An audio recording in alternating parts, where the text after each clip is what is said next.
মহাকুম্ভে এখনো পর্যন্ত প্রায় 60 কোটি লোকের স্নান করা হয়েছে। এত বিশাল সংখ্যক লোক সবাই কি পুণ্যার্থী?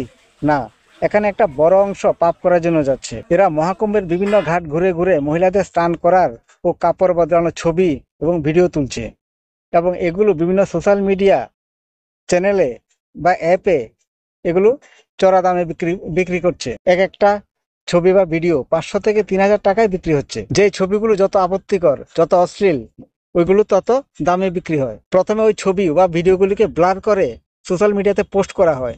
বলা হয়, যদি ক্লিয়ার এবং সম্পূর্ণ ভিডিও দেখতে চান তাহলে এত টাকা আপনাকে পেমেন্ট করতে হবে। আর পেমেন্ট করার সাথে সাথে ক্লিয়ার ভিডিও বা ফটোগুলো পাঠিয়ে দেওয়া হচ্ছে। গুজরাট পুলিশের সাফল্যে এই গ্যাংয়ের কিছু সদস্য এখন পুলিশের জালে। এই গ্যাংয়ের টার্গেট শুধু মহাকুম্ভ না, এরা বিভিন্ন হসপিটাল, শপিং মলের চেঞ্জিং রুম, বিউটি পার্লার, এসব জায়গা সিসিটিভি ক্যামেরাকে হ্যাক করে বা কোনো হিডেন ক্যামেরা লাগিয়ে এসব ফুটেজগুলো এরা কালেক্ট করে। রাজকোট হসপিটালে এক অসুস্থ মহিলাকে ইঞ্জেকশন লাগানোর ফুটেজ সোশ্যাল মিডিয়াতে ভাইরাল করে দিয়েছে। হসপিটালে লাগানো সিসিটিভি ক্যামেরাকে হ্যাক করে এই ফুটেজ ভাইরাল করেছে। ওই এফআইআর সম্বন্ধে ইনকোয়ারি করতে গিয়ে গুজরাট পুলিশ এই ধরনের নেটওয়ার্ক সম্বন্ধে জানতে পারে এবং নতুন নতুন ভয়ঙ্কর তথ্য সামনে উঠে আসছে। এদের মধ্যে একজন তো প্রয়াগরাজে বাড়ি, নাম চন্দ্রপ্রকাশ কুলচন্দ্র। এই ব্যক্তি কুম্ভ স্নান করা অবস্থায় মহিলাদের ফুটেজ কালেকশন করে টেলিগ্রাম অ্যাপের মাধ্যমে বিভিন্ন সোশ্যাল মিডিয়ার চ্যানেলগুলোতে বিক্রি করত।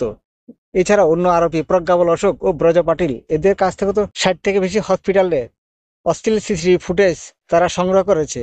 বিভিন্ন হসপিটালে থাকা সিসিটিভি ক্যামেরাগুলোকে হ্যাক করে 6 মাস ধরে এই ধরনের অশ্লীল ফুটেজ বিক্রি করে এরা 8 লাখ টাকা অলরেডি ইনকাম করে নিয়েছে।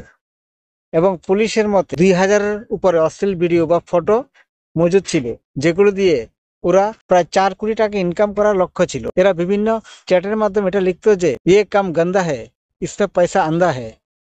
এখন উত্তরপ্রদেশ পুলিশে একটা এফআইআর করেছে, যেখানে 15টি সোশ্যাল মিডিয়া অ্যাকাউন্টের নাম জড়িত আছে, যারা এই ধরনের অশ্লীল ফুটেজগুলো ক্রয় এবং বিক্রির সাথে জড়িত। এইসব অশ্লীল ফুটেজগুলো পয়সা দিয়ে কিনে দেখার মতো লোকেরও এই দেশে অভাব নেই। এই জন্য তো এটা একটা বিজনেস মডেল হয়ে দাঁড়িয়েছে। এই দেশে যত বিকৃতি মানসিকতার লোক আছে বলে আপনি মনে করেন, আসলে তা থেকে কয়েক গুণ বেশি আছে। কিছুদিন আগে কলকাতা আরজি কর হসপিটালে অন ডিউটি অবস্থায় একজন জুনিয়র মহিলা ডাক্তার ধর্ষিত হয়, ধর্ষণ করে মেরে ফেলা হয়। কিন্তু দেখা যাচ্ছে ইন্টারনেটে অনেকে সার্চ করছে কলকাতা ডক্টর রেপ ভিডিও। এই থেকে বোঝা যায় একটা বড় অংশের মানুষ সোশ্যাল মিডিয়াতে কি দেখতে চায়। এই জন্য এরা পয়সা খরচ করতে তৈরি থাকে।